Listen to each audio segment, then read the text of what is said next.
Good morning, good afternoon, good evening, wherever you are in the world and whenever you are watching this. Today we are looking into the breaking story that Vladimir Zelensky has been forced to fire one of his most senior officials after they were suspected of money laundering. This one is probably going to be a long one, so as usual, grab a coffee and let's get into it. So, for those who aren't clued up or are a bit unsure what money laundering is, we'll do a bit of a dive into what it actually is. So, money laundering is an age-old process that makes dirty money and very illegal money squeaky clean.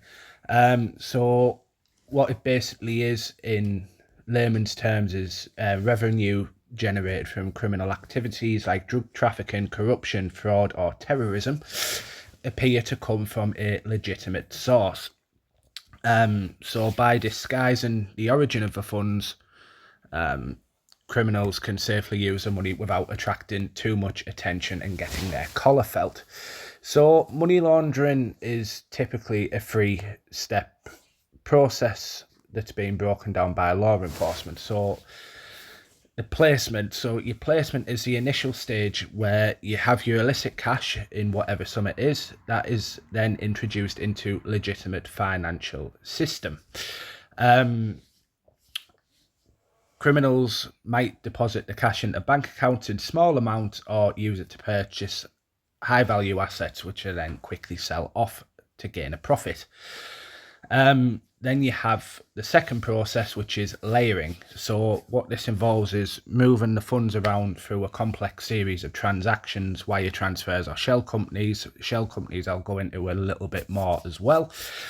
So you move it around through numerous series of transactions, wire transfers or shell companies, to separate it from its criminal source and basically make the web that tangled and convoluted that investigators cannot trace the original owner. The integration is the final part, and this is the final stage where the very dirty and very illegal money is deemed clean and reintroduced into the economy through seemingly legitimate business, investments, wages or purchases that make it look like a lawful income. So what do criminals use technique-wise to disguise funds? So common methods used to launder money include a cash-intensive front business. So a criminal will either set up or acquire businesses that naturally handle large volumes of cash. So restaurants, car washes, nail salons, bars, laundromats, to name a few. What they do then, they mix the illegal cash in with the legitimate daily takings, effectively making the dirty money look like it's business earnings. Another one is structuring, or smurfing as it's also known. So what you do with smurfing, say you have a lump sum of 10 million in currency. What you then do is break that 10 million down into many smaller amounts. So a rough example, you get 10 million and then break it down into $900, $1,500, $500, until the full 10 million is broke up into these smaller deposits. And then what they do, they move them across multiple bank accounts, deposit in numerous branches for an extended period of time. Sometimes they'll employ a network of people, the Smurfs, to do the deposits for them, and they'll get a little bit of a backhander for doing the dirty work. Next, we have shell companies and corporate tax structures. I'll go into this a bit deeper because this is one of the ways that the money laundering in Kyiv has been done with. So a shell company, a criminal will create a corporate dummy These companies exist only on paper and have no active operations or significant assets. And by moving the money between these complex webs of international shell companies, so they'll often use offshore tax havens, so Panama, British Virgin Islands, I know Jersey's been used in the past, places like that, they ultimately obscure who owns or controls the funds. Next, you've got a trade-based money laundering. So this method exploits international trade transactions to move value across borders. So common tactics include over or under invoicing. So criminals will set up the shell company, then they'll falsify the value of the goods on an invoice, so extra money can be quietly shifted from the importer to the exporter without raising any red flags. And then you have phantom shipments, so paperwork and invoices will be created for goods that don't even exist or are even shipped. 5 and 6, you've got real estate investments and casinos and gambling. Real estate is a prime vehicle for money laundering and one of the most well known, especially in places like London. Property can hold massive values. We're looking into hundreds of thousands, even millions. The criminals will buy this property using the illicit cash, often hidden behind the shell companies or trusts, and then later sell it. So the money they get back off that property, that is then seen on paper as legitimate profit. Your casinos, what they'll do then, they'll use dirty money to purchase the chips or place bets. And after playing peanuts on casino games, they'll cash out the remaining chips, receive a check from the casino or cash from the casino, and then they can claim that the wealth came from gambling. Then you have crypto and digital assets. This is fast becoming also one of the main ways to launder money.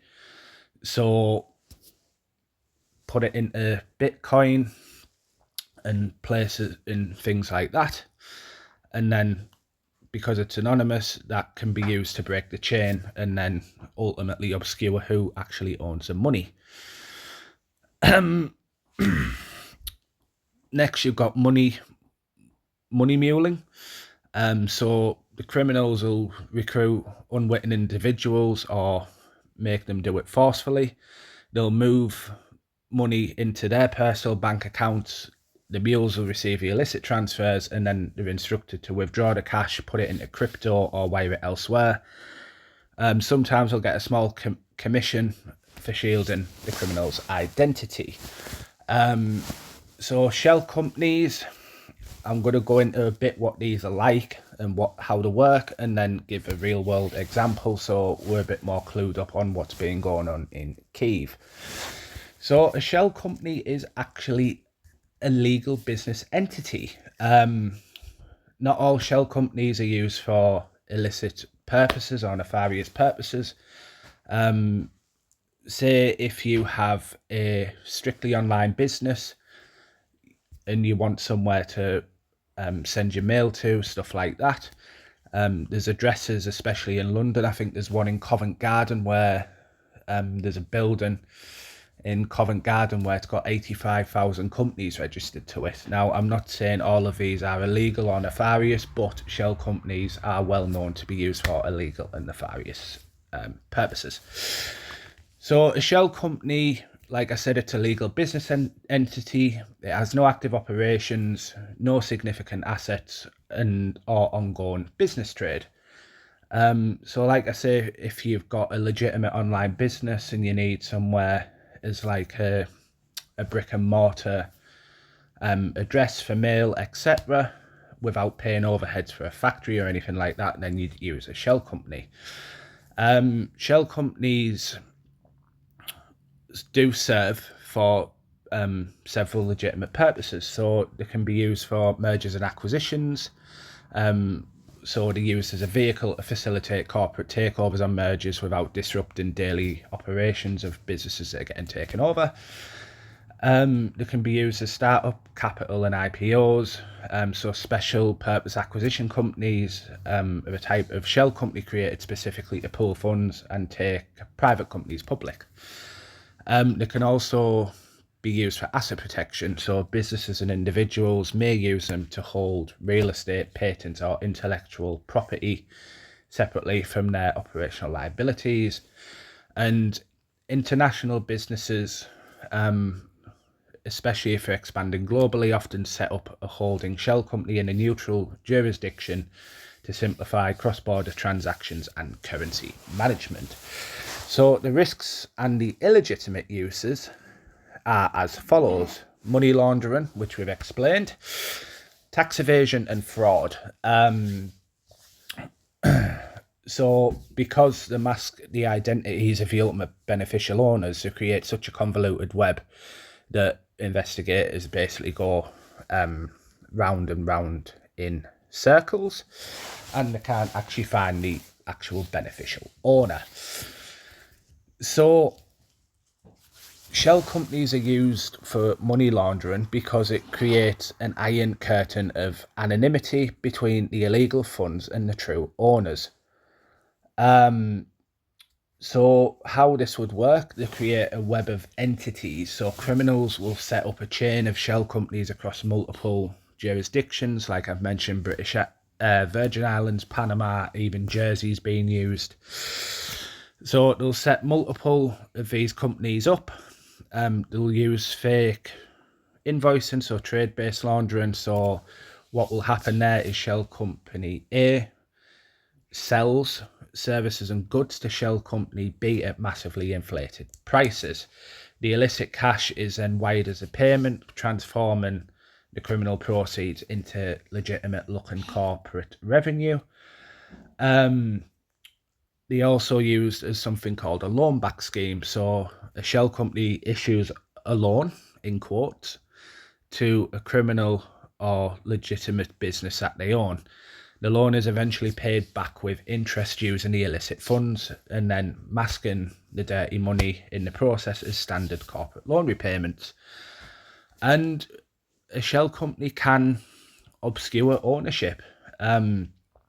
Because the bank accounts and the property deeds are held in the name of a shell company, which are then managed by nominee directors, investigators tracking the money hit a dead end when they try to find the actual real human beneficiary.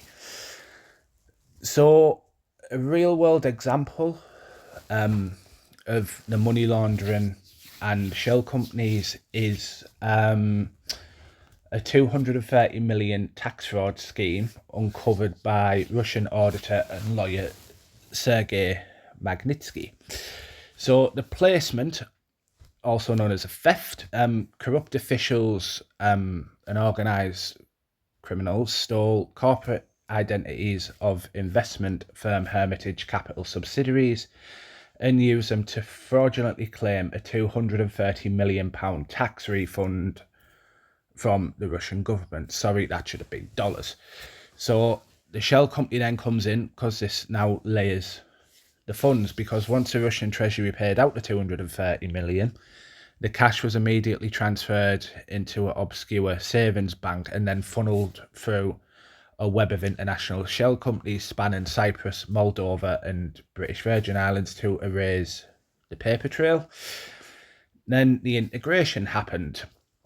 A portion of the laundered funds was routed through shell companies in Cyprus that was registered in Cyprus by a man called Denis Katsiv.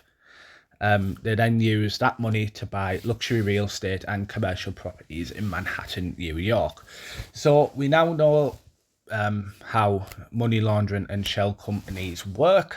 So it will give you a bit more of a knowledge of when we go through this article. So I'm now quoting from British newspaper The Independent. I'll quickly glance through it and then we'll look deeper into the points of interest. So today, August the 19th, 2026, Zelensky was forced to fire one of his most senior officials after they were suspected of money laundering. Irina Mudra was sacked on Wednesday, the day after the recently fired Defense Minister Mikhailo Fedorov put further pressure on Zelensky to call for a national election.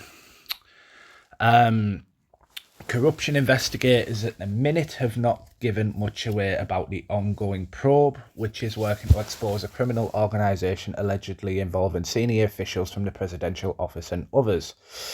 They stand accused of having laundered 150 million hryvnias, or £2.5 million, to pay bail for a defendant in a major graft case last year. This isn't the first time Zelensky's political resilience has been tested. In the past year, several times actually. One of his former chiefs of staff was charged with corruption and money laundering in May, as the Ukraine's watchdog pressed on with its investigation. So the latest suspects in the corruption case include a former lawmaker, the chairperson of a state bank's board, and the head of a bank supervisory board. It also involved a deputy head of a presidential office. Zelensky, who has not been personally implicated, has not made any public comment on the investigation as of yet. But on Wednesday, actions spoke louder than words, because he issued a decree dismissing Irina Mudra, the deputy head of the office of the president. So Mudra's office was also searched on Wednesday, and a source told the Kyiv Independent newspaper that the officers, Member of Parliament Vadim Stolar and Maxim Mikaitas, a former Member of Parliament, were also being searched during the probe. Stolar said on Facebook that he can confirm that the NABU is conducting an investigation at his home, and he is fully cooperating and not obstructing in any way. Officials from Bank are also under investigation, namely the CEO Alexei Stupak and Mykola Hladyshenko. Zelensky has been dogged numerous times by high-level grafting investigations into some of his closest allies, namely Andriy Yermak, who was until late last year the president's closest advisor. He was accused of laundering some 460 million hryvnias, or £7.73 million, through luxury accommodation near Kyiv. He denies ownership in the project. The Ukraine's top anti-corruption agencies announced today that they had charged 6 suspects in connection to the probe, which they said was linked to Operation Midas, the growing crackdown on an alleged plot to skim $100 million from the country's energy sector. The National Anti-Corruption Bureau of Ukraine, NABU, and the Specialised Anti-Corruption Prosecutor's Office, SAP, alleged the suspects were part of an organised group laundering assets they had obtained illegally. A law enforcement source had told the Kyiv Independent that Timo Mindik, a close associate of Zelensky, and former Deputy Prime Minister Alexei Chernisov were also among those newly charged. The head of the bureau, buoyed in recent years to investigate allegations of graft in the top tiers of government, said on Tuesday that Zelensky was not currently a subject of any such probe. They say the money was laundered over a period of 4 years, from 2021 to 2025. Interesting. Under fire all that time from Russia, yet still found time to allegedly launder money.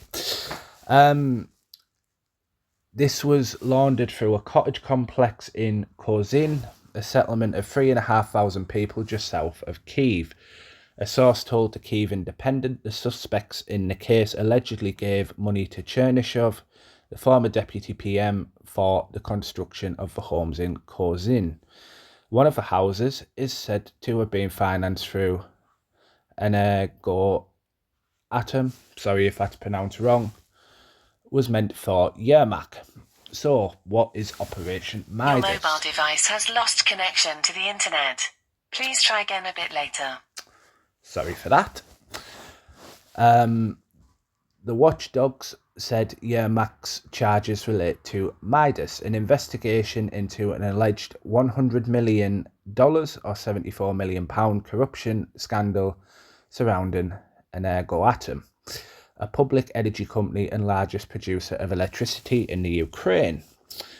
Anti-corruption investigators announced Operation Midas in November, saying their discovery was the result of 15 months of wiretapping work and cited 1,000 hours of audio recordings and more than 70 raids. At the heart of the probe was $100 million in funds that NABU had said had been laundered by an alleged criminal organisation consisting of current and former energy officials, government ministers, a former deputy prime minister and a businessman. The accused are said to have manipulated contracts at Ukraine's state nuclear energy company to take kickbacks, secret payments in exchange of favours. NABU said the group took bribes from contractors worth some 10 to 15% of each contract's value.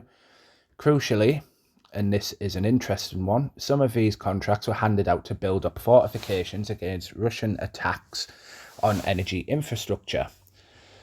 The scandal emerged as Ukraine battled rolling blackouts as Russia pounded energy infrastructure through a particularly bleak winter. Also interesting coming up, investigators claim to have traced the scheme to Timur Mindik, a film producer and co-owner of President Zelensky's former TV studio, Kvartal 95. The two were close until at least 2021, when Mindik held a surprise party for Zelensky at his flat during the lockdowns.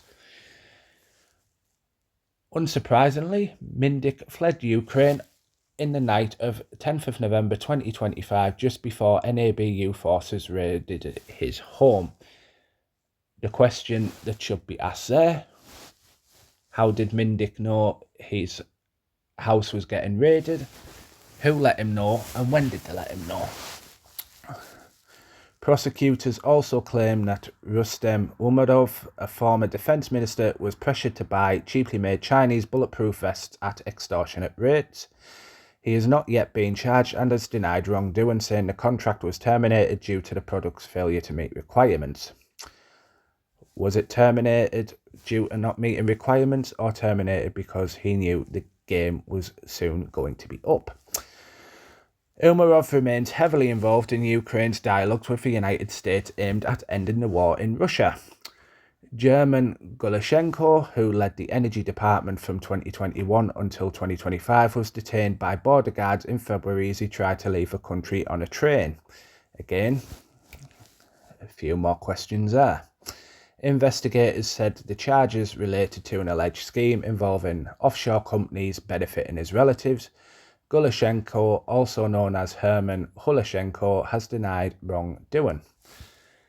So how widespread is the corruption in Ukraine? The Ukraine has inherited a legacy of corruption when it gained independence from the Soviet Union in 1991. Despite the considerable strides of NABU and SAPO since 2015, corruption remained endemic. Today, 87% of Ukrainians perceive corruption as a widespread phenomenon, according to a survey of more than 1,000 respondents last summer. This is sharply felt in rural communities, but only 7% of respondents believe corruption has improved as a whole since last year. Last year, Transparency International, an organisation monitoring corruption around the world, gave Ukraine a score of 36 out of 100 in the Corruption Perceptions Index. The lower the score reflects higher rates of corruption. The UK, in comparison, received a score of 70. Let's see. So, an interesting point, I'm going to skip towards the end of the article, and this is an absolute interesting point. Ukraine saw the first major protests in the streets since the 2022 invasion in July, after Zelensky suggested reining in NABU and SAPO in to cleanse them of what he called Russian influence. Why would Zelensky want to rein them in? Who knows? The EU has said deep-seated corruption is one of the major hurdles for membership of the economic bloc Ukraine keenly desires. So let us go in a bit more. So things are looking pretty bleak for Zelensky. With each investigation, it is getting closer and closer to home. So we're going to look into this a bit more deeply. I've compiled notes already, so let's get into it. So, what has Kyiv been using for money laundering? So, a bit deeper into this. State procurement and conversion centres. Criminal networks have actively exploited the state contracts, as we've seen and heard in the Ukrainian energy sector, to divert funds. What happens there? Private contractors are awarded lucrative government contracts, and they siphon money by fabricating invoices for goods or military spare parts that were never delivered or probably never even existed. Conversion centres, stolen money, the funneling that through specialised conversion centres consisting of dozens of shell companies. Again, what we were talking about just slightly earlier, to disguise illicit origin before being cashed out. One such ring busted by Ukrainian police had laundered over $13 million from a military repair contract. Then you have fake trading companies and capital flight. State Tax Service of Ukraine uncovered a massive $4.5 billion international trade scheme designed to move illicit capital out of the country. Because of the war in the Ukraine, they have very strict rules on currency going out of the country, as they want to try and keep as much currency in the country, obviously to use it to fight the current conflict. Over 2,300 fraudulent companies conducted cross-border trade transactions, violated the statutory currency settlement deadlines, and then vanished when it was picked up. The majority were registered as exporting operations used to bypass the strict wartime currency controls. I can go into that a bit deeper a little later. Then you have the crypto and investment funds. So in the high-profile corruption probes, for example, the Herman Halushenko one, the massive cash kickbacks totaling over 112 million were funneled directly into cryptocurrency channels. The integration of it, the crypto assets were subsequently structured and reintegrated by being disguised as legitimate investments in financial funds, with family members of the corrupt actors listed as primary investors, and the capture of state-owned banks. So, wartime asset nationalisations, for example, the Sense Bank, have reportedly been targeted by criminal networks to place and lay the funds. Anti-graft authorities revealed that corrupt officials use the state-managed banking pipelines to move over 150 million hryvnias, or $3.35 million, to obscure illegal cash flows used to post bail for indicted political figures. Excuse me one moment. And then we have the luxury real estate pipelines. This is the final integrated stage for laundered wealth that frequently targets high-end real estate developments in and outside of Kyiv. Prominent political figures, including Zelensky's former chief of staff, Andriy Yermak, have faced formal indictments for allegedly routing millions in laundered energy sector bribes into the construction of multi-million euro luxury residential estates and private spa complexes. So, what has actually been uncovered? The presidential office crackdowns. This is the innermost circle of the Ukraine's executive branch, have been heavily compromised. Andriy Yermak, as mentioned, former chief of staff, long considered to be Zelensky's most powerful aide. Yermak resigned and was officially jailed pending trial. He stands accused of laundering 460 million hryvnias, or roughly $10.5 million, through a luxury real estate scheme known as the Dynasty Scandal, which involved building private estate villas and a spa complex in Kozin, just outside of Kyiv, using the illicit funds. Irina Mudra, the one arrested and the one that was dismissed from a post today. Her home and offices were raided, and she's accused of conspiring to route 150 million hryvnias, or $3.35 million, through illicit channels to post bail for, I think it was Andriy Yermak. The energy sector plot, which is Operation Midas. This was a 15-month wiretapping investigation that exposed a $100 million kickback and laundering ring operating straight out of a hidden office inside of Kyiv. The network systematically siphoned 10 to 15% off contracts meant for protected state nuclear energy giant Energoatom. Herman Helushenko, the former Justice and Energy Minister, was arrested and charged with money laundering and leading a criminal enterprise. He's allegedly washed over 112 million in cash through cryptocurrency mixes, disguised them as legitimate investments under his family member's name.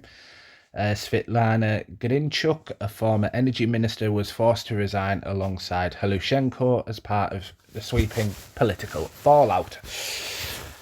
And then we have the oligarch and business network, the Timur Mindik, prominent businessman and co-owner of Zelensky's former television studio.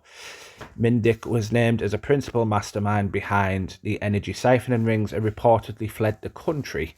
This was mentioned earlier. He fled in November 25, just hours before his property got raided. Again, who let him know and when? Then we have Alexei Chernyshov, former deputy prime minister and energy official, indicted for his role as a key organiser within the elite political family that attempted to dismantle anti-graft watchdogs to protect their illegal funds. So yeah, an absolute tangled web that is the money laundering at the highest echelons of Ukrainian political circles and banking circles. So, gotta go a little bit further. Let me see. This is from the New Voice of Ukraine. Let me see. So, yeah, NABU and SAPO are investigating deputy head of presidential office Irina Mudra and lawmaker Vadim Stolar.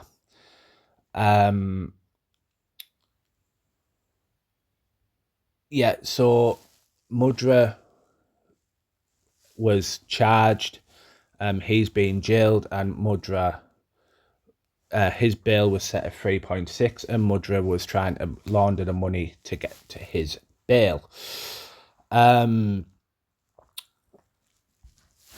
Like I say, it's the more you look at this, the more the web is tangled. It leaves the reader or anyone who's looking into this with more questions and answers. What I will say is major questions need to be asked of Zelensky, because on one of the wiretap recordings, Mudra was recorded saying that she's got to shift money for her boss. So there's only two possible people that her boss could be. This could be the current head of the office of the President of Ukraine, Kirilo Budanov, or Vladimir Zelensky himself. She's not going to take orders from people below her, so that leaves only two people at the top, Budanov and Zelensky. One or both of them had direct knowledge and gave direct orders to overlook the laundering of hundreds of millions of dollars. Major questions need to be asked by world leaders, because given the absolute billions that have been poured into the Ukraine since the start of the conflict with Russia, questions need to be asked. The ones that need to be asked is, where's our money gone? Was our money actually used for what it was meant to be used for? Has our money disappeared? How much of it has disappeared? Who knew what, where, when, why, and who? That is it. Each of these investigations, as more comes to light, the stench of corruption is rising further and faster to the very top.